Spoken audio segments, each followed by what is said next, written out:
Igreja Açores, o programa com a atualidade da Diocese para ouvir aos domingos, ao meio-dia, na sua Antena 1 Açores.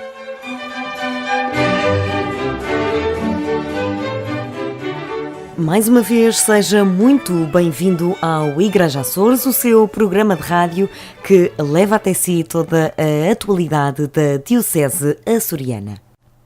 Dom João Lavrador apresentou pela segunda vez a exortação à Alegria do Amor do Papa Francisco, uma sessão que decorreu na Lagoa na passada quarta-feira. Nos encontramos com um texto do pontificado do Papa Francisco que se nos apresenta como novidade na continuidade.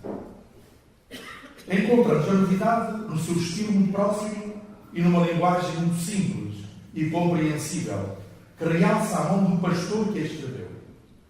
Deparamos igualmente com a novidade da análise da realidade, que é focada amplamente e que nos atrai para alguém que conhece exaustivamente a realidade familiar. O bispo da Diocese açoriana frisou a importância do documento e classifica-o como compêndio no que aos sacramentos e à pastoral familiar diz respeito. Temos aqui um compêndio, porque poderíamos quase dizer que nada do que diz respeito à família está de fora. Nada. Portanto, se nós quisermos uma pastoral familiar que tenha uma abrangência de todos os aspectos, está aqui. Portanto, nesta exortação. Nesta apresentação, reconhecemos a amplitude dos temas a tratar. Estamos perante um compêndio sobre o sacramento do matrimónio e sobre a pastoral familiar. Dom João Lavrador defende que os sacramentos não devem ser instrumentalizados e que, apesar da comunicação social ter inflamado as questões que abordam as famílias imperfeitas, a Igreja continua a defender a sua doutrina, que não deve ser esquecida, apesar de estar agora mais flexível no acolhimento. Usar a comunhão como legitimação disto ou daquilo, instrumentalizar a comunhão, isso não. Desculpem-me, mas não podemos ir por aí. Não, um sacramento não pode ser instrumentalizado. E muitas vezes a maneira como os jornalistas falam desta questão, muitas vezes como a pressão social fala disto, é instrumentalizar. Também o casal do Secretariado Diocesano da Pastoral Familiar, Manuel Francisco e Sílvia Sousa, casados há 17 anos, participaram na exposição e destacaram o facto de, na exortação pós-sinodal, estarem muitas respostas para as famílias. Este é um documento para uma leitura gradual e repetida, de forma a aprofundar pacientemente, uma parte de cada vez, a procurar nela aquilo de que precisamos em cada circunstância concreta. O Bispo de Angra voltará a apresentar a exortação à Alegria do Amor no Faial no dia 1 de junho, na Biblioteca Pública e Arquivo da Horta. A Semana da Vida termina hoje e a Diocese açoriana organizou uma série de iniciativas, com especial enfoque na Lagoa. O padre José Constâncio, responsável pela pastoral familiar, faz o balanço da semana na Ouvidoria da Lagoa. A Semana da Vida teve bastantes dias e, por consequência, já há uma vivência, creio que em toda a Diocese. Não posso, digamos, avaliar pelas novilhas, mas no que diz respeito a São Miguel, a celebração concentrou-se de maneira especial na Lagoa. Não só porque esta ouvidoria todos os anos costuma realizar umas mini-jornadas ligadas à família, mas porque este ano situamos estas mini-jornadas da família no ano ou na Semana da Vida. Creio que estes acontecimentos foram acontecimentos importantes a nível da Ouvidoria de Lagoa e da nossa Ilha de São Miguel por relação àquilo que é a nossa vivência deste ano. Na quinta-feira, família, vida e ecologia foram os temas que deram mote a um forte debate entre os poucos presentes.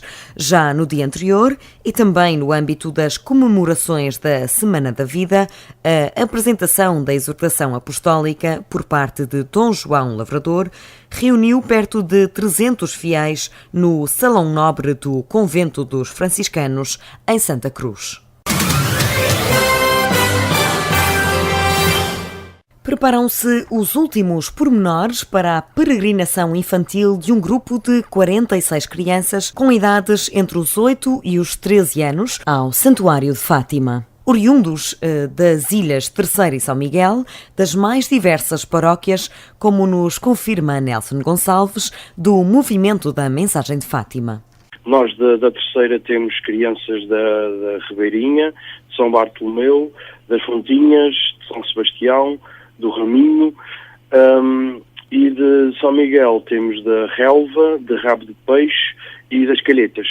Já não aceitamos mais inscrições, aliás está completa. São 54 elementos, contando com os responsáveis e as crianças. Eu acredito que cada um deles tem as suas próprias expectativas, os seus sonhos, irem à descoberta de algo que nunca viram. Portanto, acredito que qualquer um deles esteja bastante ansioso para que o início da viagem. Quanto ao programa, para os dias 9 e 10 de junho, as crianças açorianas vão partilhar vivências com as do continente. A peregrinação ao Santuário de Fátima tem como tema Deus está contente. Para além de conhecerem o recinto, as crianças vão conhecer também os locais das aparições, assistir a encenações e participar em celebrações organizadas unicamente para os mais novos. O santuário tem um programa para eles de vigília, de oração, uma parte também de cânticos, de convívio entre grupos, porque não é preciso não esquecer que isto não é uma peregrinação provavelmente só para o Diocese de Angra, é uma peregrinação nacional, são milhares de crianças que vão de todo o país, e portanto eles têm todos um programa de convívio, de confraternização, de reflexão, de animação, de forma a envolver todas as dioceses. A partida dos Açores acontece a 8 de junho e o regresso a 11. Pelo meio ficam certamente vivências de uma viagem inesquecível.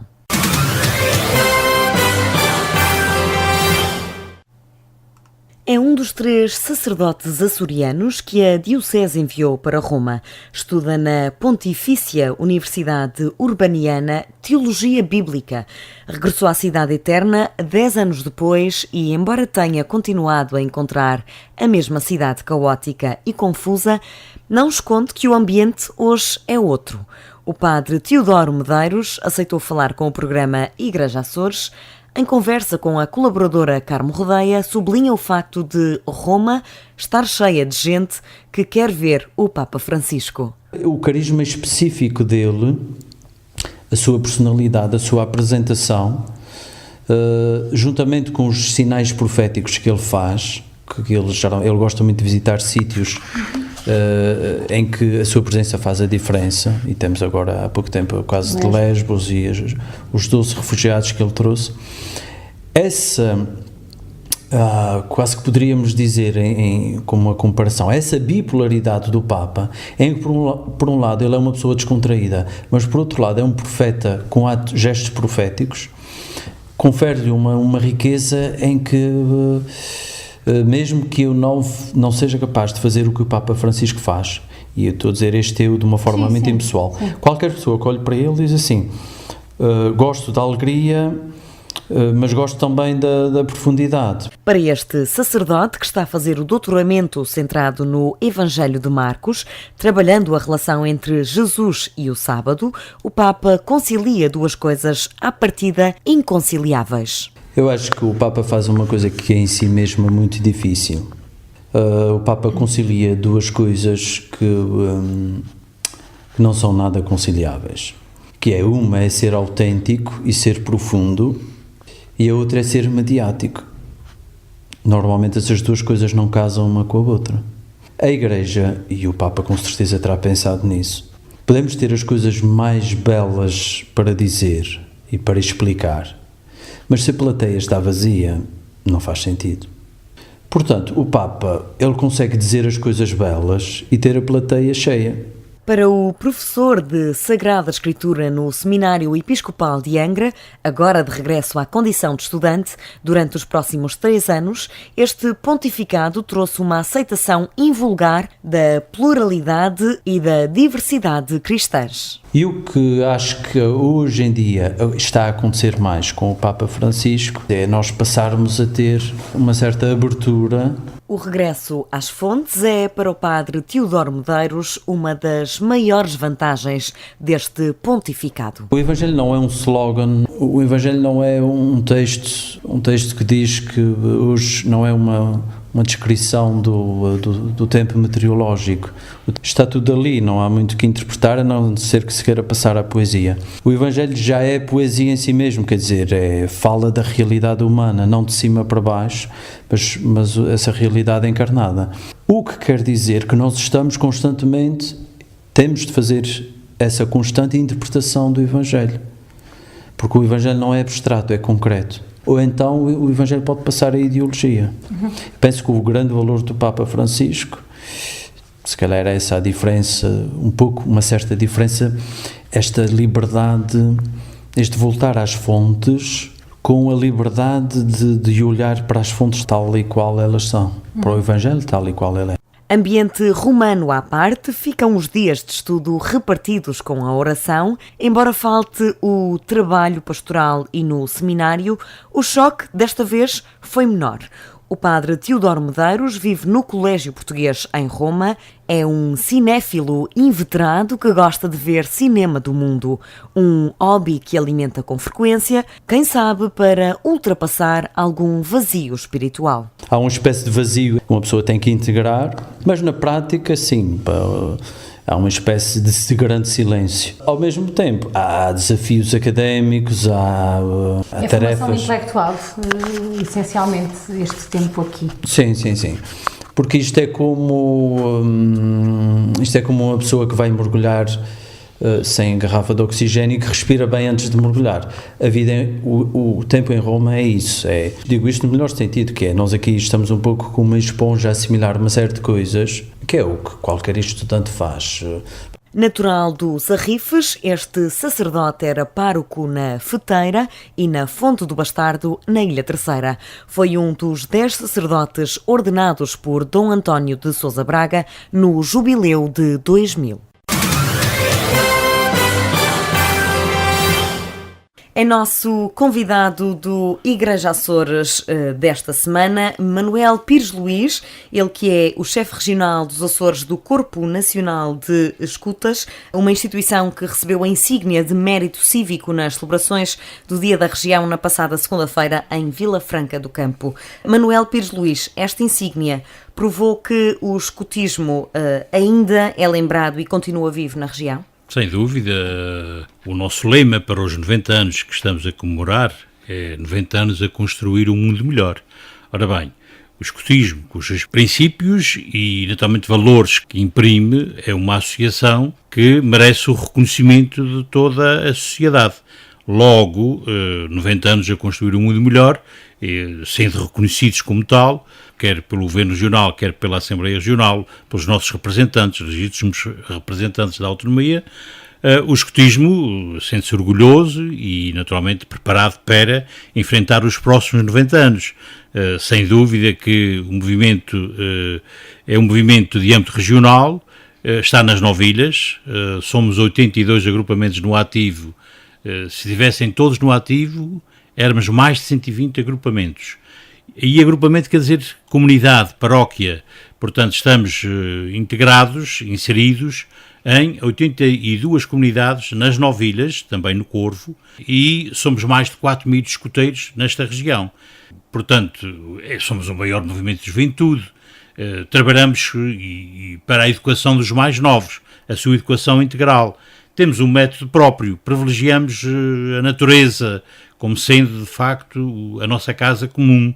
E, portanto, o escutismo é um escutismo que ensina, que educa e que está implantado em todos os Açores. Este reconhecimento para nós é, de facto, meritório, é o reconhecimento da sociedade em geral àquilo que o escutismo tem feito nos últimos 90 anos e, com certeza, irá continuar a fazer, próximo das pessoas e, como já disse, educando os mais novos.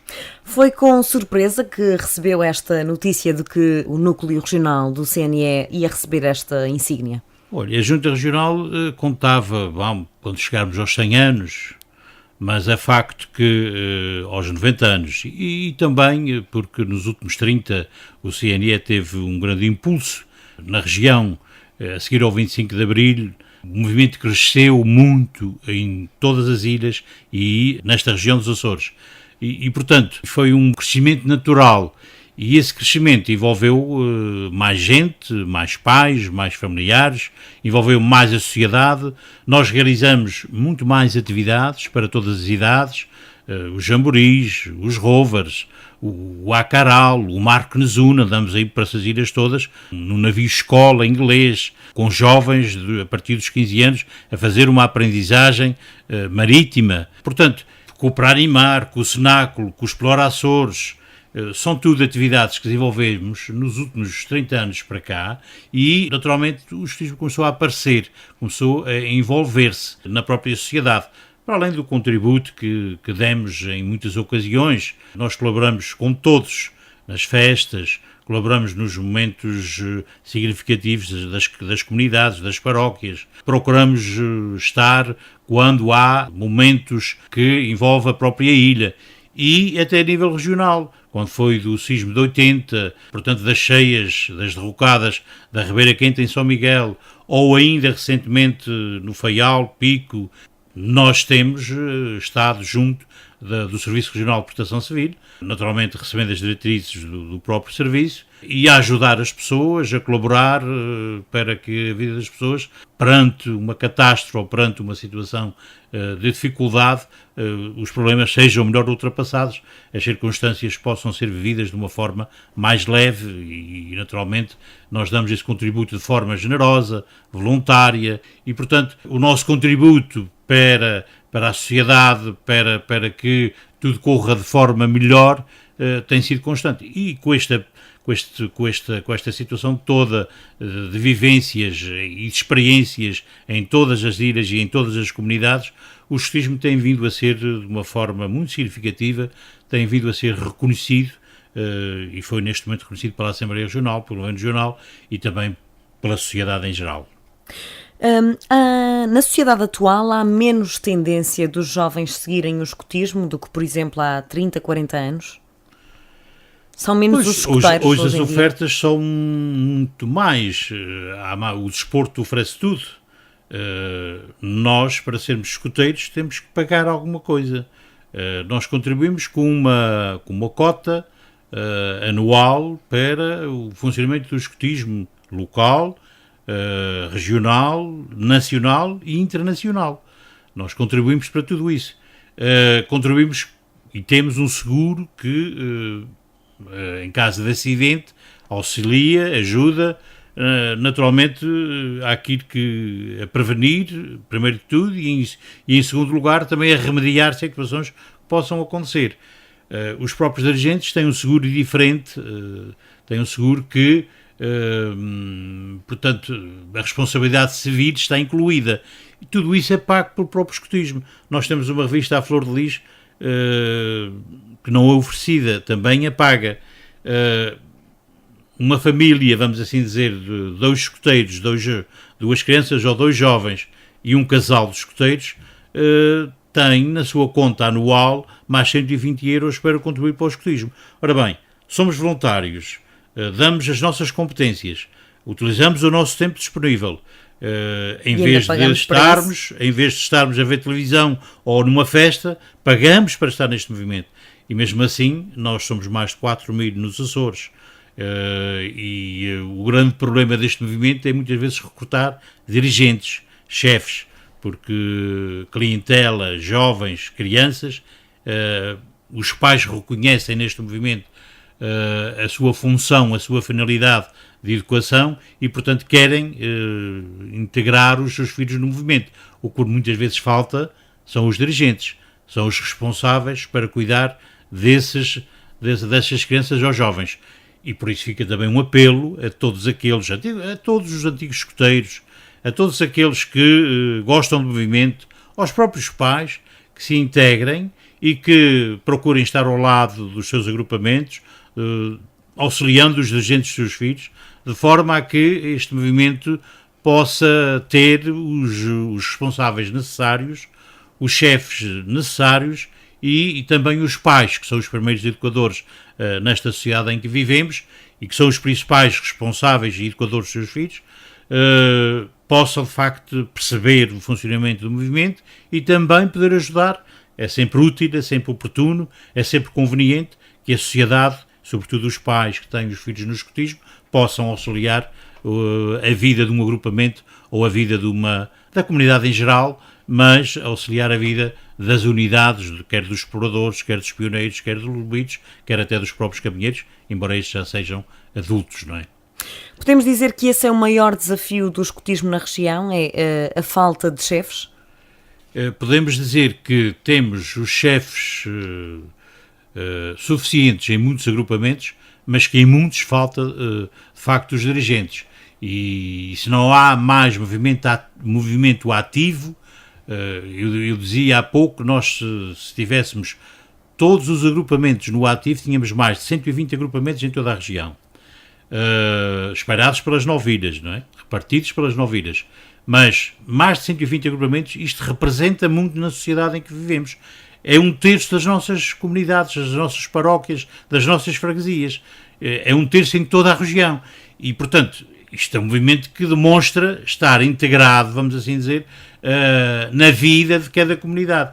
Ora bem, se nós tivéssemos mais gente disponível, mais gente voluntária, e aqui ser voluntário é voluntário para o serviço, para estar ao dispor dos mais novos, para os educar quando é necessário, para os acompanhar, sendo de facto auxiliares da própria educação, todas as vezes que é preciso.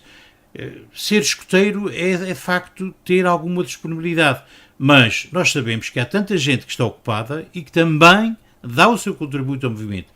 E sabemos também que há muita gente nesta sociedade, infelizmente, tem toda a disponibilidade e não dá nada a favor dos outros. Ora bem, o apelo que eu deixo é que todos nós deixemos o sofá, deixemos de facto a nossa vida pacata, se calhar a nossa vida de momentos livres que podem de facto ser utilizados para, de forma voluntária, apoiar o escotismo em todas as comunidades e em toda a região. Como é que se processa a formação de um chefe de escoteiros? Um chefe de escoteiros passa por uma fase de adesão, tem que compreender o movimento, tem que entender... Não precisa ter sido escoteiro até então? Não precisa. Qualquer cidadão, qualquer cidadã, qualquer adulto pode ser dirigente do escotismo. Não é dirigente de um dia para o outro. Tem que perceber, naturalmente, o que é o movimento, a sua identidade, no caso do CNE, a sua identidade católica, tem que ter formação sobre o método, sobre o que é o escotismo e sobre a forma como o escotismo se desenvolve, tem que ter consciência da responsabilização que este movimento dá ao jovem, mas também dá ao chefe, dá ao dirigente que nele atua, e para tudo isto há uma fase, que é uma primeira fase de adesão, e depois uma fase em que o dirigente se compromete, terminando naturalmente com a sua investidura, a sua promessa, o seu compromisso com o regulamento que o próprio escotismo tem, que é a lei escotista. E que é a lei escotista que é igual para o adulto ou que é igual para o jovem. Pode ser em dimensões diferentes, mas que é igual tanto para o jovem como para o adulto. E, portanto, todos se comprometem a estar no movimento, todos fazem a sua promessa.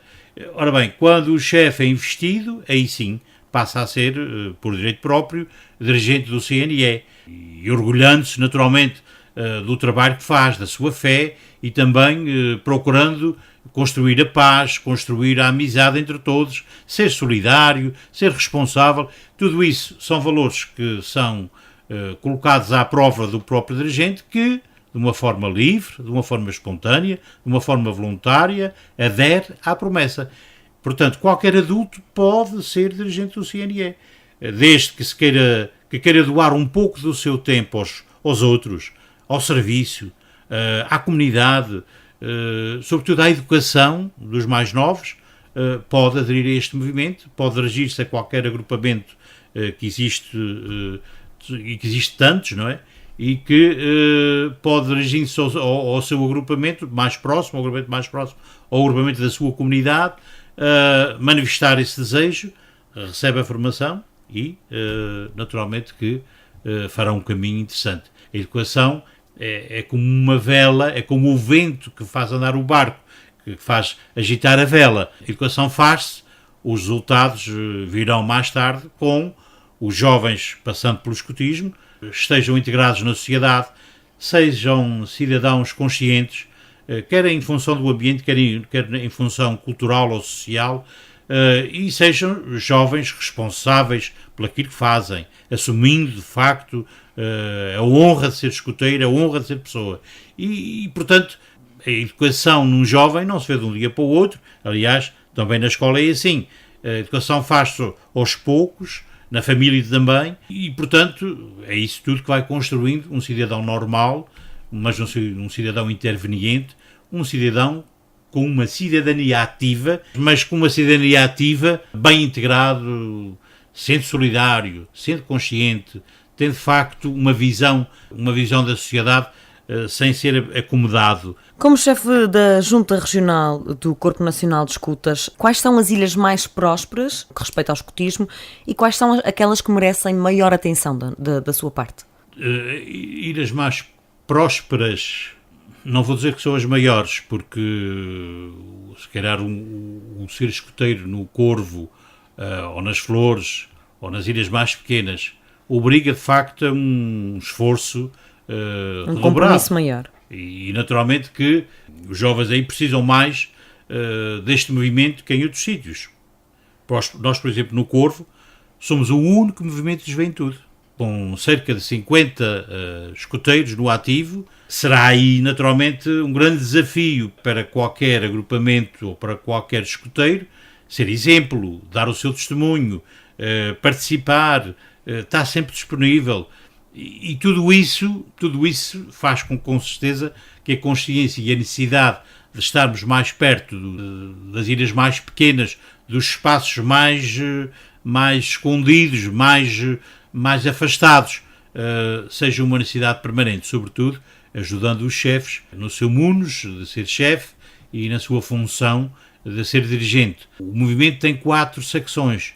Tem os lobitos, tem os exploradores, tem pioneiros e caminheiros.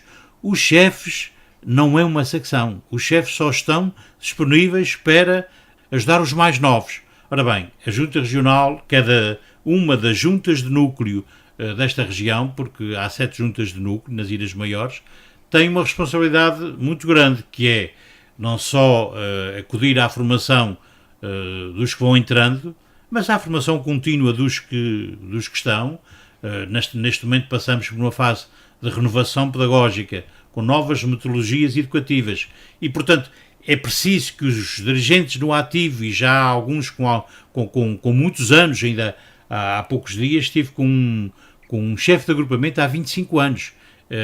Uma pessoa notável, interessada, que acreditada na sua própria freguesia, e que tem, ao longo de 25 anos, tem sido chefe de agrupamento com eleição dos seus pares, porque nós somos um movimento democrático. Há eleições de 3 em 3 anos. Eu sou chefe regional há 15 anos, faço agora 5 mandatos, mas por eleição regional. Os núcleos ao seu nível e os agrupamentos ao seu nível. Portanto, isto quer dizer que ninguém está aqui porque se candidatou, ninguém está aqui por outros interesses que não seja, de facto, o serviço e o empenho a favor dos outros. O serviço aos outros. Portanto, este movimento é um movimento que empolga, que é um movimento que dinamiza. É claro que nos núcleos maiores, se calhar, há mais facilidade em chegar junto dos dirigentes. Há mais responsáveis, há os próprios núcleos, a existência dos próprios núcleos. Nos núcleos mais pequenos ou nas ilhas mais pequenas, de facto, é preciso uma atenção especial e é preciso ir motivando os mais novos para continuarem o movimento. Manuel Pires Luís, uma última questão, o tempo está a esgotar-se. O escotismo está a adaptar-se? É preciso que o escotismo se adapte à sociedade atual, ou o conceito o conceito do escotismo tem que se manter intacto? Não, o escotismo atualiza-se. Isto é assim, nós, por exemplo, há 30 anos atrás, olhávamos para a informática e E há uma competência, por exemplo, estou referindo-me à informática, por ser uma área com grandes transformações nos últimos anos. Portanto, nós iniciávamos, ou a iniciação que dávamos nas competências em relação às idades de cada um dos jovens que passavam pelo escotismo, nós dávamos determinadas noções, que hoje estão totalmente ultrapassadas. Nós sabemos que temos que nos atualizar em função do crescimento, da evolução da sociedade, e também sabemos que as coisas mudam. E, portanto, uma das nossas grandes funções é educar para a mudança, é educar para percebermos a transformação que o mundo vai sofrendo. Ora bem, o escotismo, sendo naturalmente a sua essência, sendo retirada daquilo que foi há 100 anos atrás, em 1907, quando nasceu em Inglaterra, ou no caso do CNE, em Portugal desde 1923, ou nos Açores desde 1925, portanto, nos 90 anos que estamos a comemorar agora, o escotismo privilegiava determinadas competências, especialidades, se quisermos, responsabilidades, se quisermos, que hoje não são aquelas necessárias ou não são aquelas mais adequadas aos dias de hoje. Portanto, o escotismo evoluiu, transformou-se. Por isso é que eu falava há pouco numa nova metodologia. Nós estamos agora num período de renovação pedagógica dentro do movimento. Isso obriga a quê? Obriga a que o movimento pense, se atualize, se renove e, ao mesmo tempo, o movimento, portanto, transforme, dê informação contínua a todos os seus dirigentes para que se perceba qual é a função atual do próprio movimento. Há coisas que são fundamentais. Por exemplo, a nossa identidade, a identidade católica. Portanto, nós evoluímos com a Igreja. Portanto, aí eu costumo, quando falamos da nossa identidade, eu costumo dizer isto, e também já outras pessoas o disseram, a própria Conferência Episcopal também já o entendeu. O escotismo não é um movimento propriamente de comunhão, de oração, é naturalmente isso, mas é sobretudo um movimento de fronteira, está com os jovens, procura incutir-lhes os valores do catolicismo, da Igreja, mas ao mesmo tempo percebe que os jovens nos seus dias e nos dias de hoje têm uma mentalidade diferente daquilo que era há 40 anos atrás. Ora bem, mas se quisermos ir noutra perspectiva, vamos também salientar isso noutra perspectiva. O escotismo sempre privilegiou a natureza, mas hoje a natureza para nós tem um cunho especial diferente daquele que era há 100 anos atrás. Fica a mensagem que o escotismo há 100 anos atrás já preservava a natureza, já procurava que não se sujasse a natureza. Aliás, um dos lemas do escoteiro é: quando passares, deixa o espaço, deixa o território, deixa o local onde passaste melhor que o encontraste. Portanto, cá está uma regra que nós incutimos nos mais novos. Onde passarmos, temos que deixar a nota de que passaram ali escoteiros. E a nota de que passaram os escoteiros é que, felizmente, esse local fica mais limpo, mais apropriado, mais seguro, com outras indicações que são fundamentais à conduta de cada um. Mas hoje, um grande tema do nosso tempo é, de facto, o ambiente. A própria Igreja, com a Laudato Si, encíclica papal, veio trazer ao de cima os problemas ambientais. Ora bem, o escotismo atualiza-se. Vamos ter agora, no dia 10 e 11 de junho, nesta Ilha Terceira, na cidade da Praia, o início e também uma parte aqui em Angra, no dia 10 na Praia, no dia 11 em Angra, vamos ter um grande Indaba. O que é um Indaba? O Indaba é um encontro de caminheiros e dirigentes, dos adultos do escotismo. Qual é o tema desse Indaba? É Laudato Si, portanto, louvado sejas. E o que é que se procura, de facto, incutir e despertar nos responsáveis pelo movimento? Esta ideia de que, mais do que nunca, temos que perceber, entender, preservar a nossa casa comum. Aí que está um exemplo muito claro da atualização do próprio escotismo. Para além desse reforço daquilo que nós fazemos, vamos estar ainda mais atentos, vamos tratar nestes 2 dias, o nosso tema comum, que é a nossa casa comum, é naturalmente o ambiente, a natureza. E vamos ter 280, isto agora com uma nota, vamos ter 280 caminheiros e dirigentes desta região, reunidos na cidade da Praia e na cidade de Angra, no dia 10 e no dia 11, para, num grande indaba, numa grande festa escotista, mas também com esta preocupação de deixar os adultos mais educados, mais preparados para serem melhores dirigentes, para levarem essa mensagem aos mais novos, com situações muito práticas a nível ambiental, com situações muito práticas a nível da proteção civil, da segurança, da prevenção, com situações muito próprias, como somos também reconhecidos na área da juventude, perspectivas para os jovens, olharmos a vida de forma diferente, sermos empreendedores, com uma perspectiva social. Estou aqui a referir estas 4 vertentes. Nós somos parceiros da proteção civil, nós somos parceiros do ambiente, somos naturalmente uma associação juvenil e somos, para além disso, através da nossa Associação Alerta, é uma associação para apoio ao escotismo católico dos Açores, a Associação Alerta, nós também somos uma IPS. E, portanto, este aspecto social, que todos estejam bem, que não falta comida a ninguém, que se olhe para o nosso irmão que está mais fragilizado, que se entenda e que se procure dar-lhe a mão quando é preciso. Às vezes um bom conselho. Portanto, tudo isso é fundamental para a relação e vamos tratar nestes 2 dias onde vivemos. Só uma notazinha, se me permite, neste final. No dia 11 de junho, nós vamos ter o Indaba a decorrer, no dia 10 e no dia 11. No dia 11 de junho, à noite, pelas 20h30, o último painel é um painel chamado Painel Aberto. São convidados todos os antigos escoteiros, todos os escoteiros que estão no ativo agora, desde explorador, desde lobitos, exploradores, pioneiros, todos. Os seus pais, os seus familiares, os amigos do escotismo, os antigos escoteiros, a sociedade em geral é convidada para estar no Teatro Agrense, no dia 11 às 20h30, onde vamos ter o 4º painel. Frei Ventura será o nosso orador oficial e vai estar também neste painel. Frei Ventura é um nome expoente nacional da comunicação social também. E, portanto, este painel será aberto a toda a comunidade aqui da ilha, à comunidade açoriana em geral, mas sobretudo aqui à comunidade da ilha, para que, podendo todos estar presentes e naturalmente verificar